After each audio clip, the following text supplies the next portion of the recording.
गोलू सिंह भाई जीते हैं, गोलू सिंह भाई जीते हैं।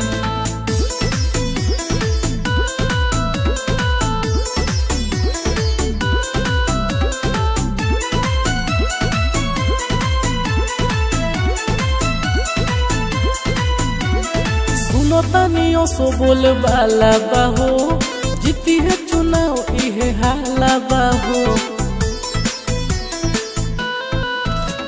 सुनो तनियो सो बोल बाला बाहो, जीती है चुनाव इहे हाला बाहो। कतिकनार पंचायत में गूंजता के नाम, सुनो तनी मुहे मुहे जनते से नाम। उनका आगे ना विरोधी टिकी है।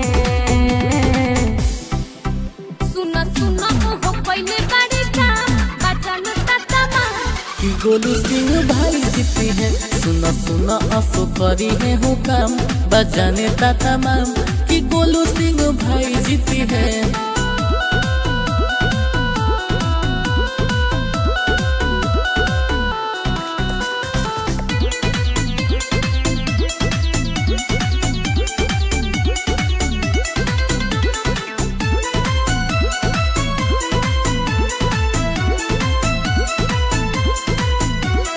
नली गली बनवाई है हो, बनवाई है हो।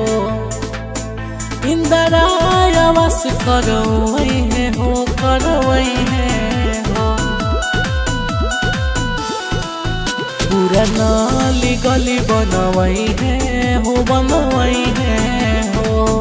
इंदिरा आवास करवाई है हो, करवाई है हो।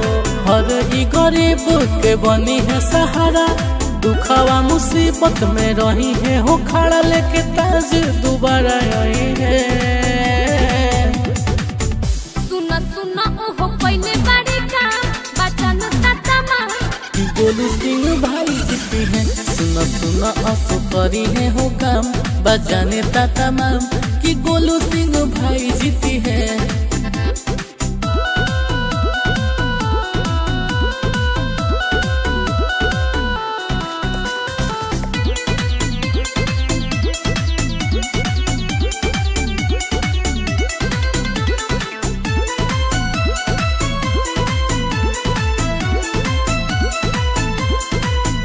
पूरा जनता करता सपोर्ट हो, सपोर्ट हो।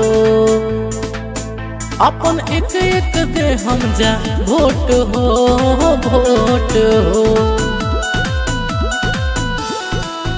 पूरा जनता करता सपोर्ट हो, सपोर्ट हो।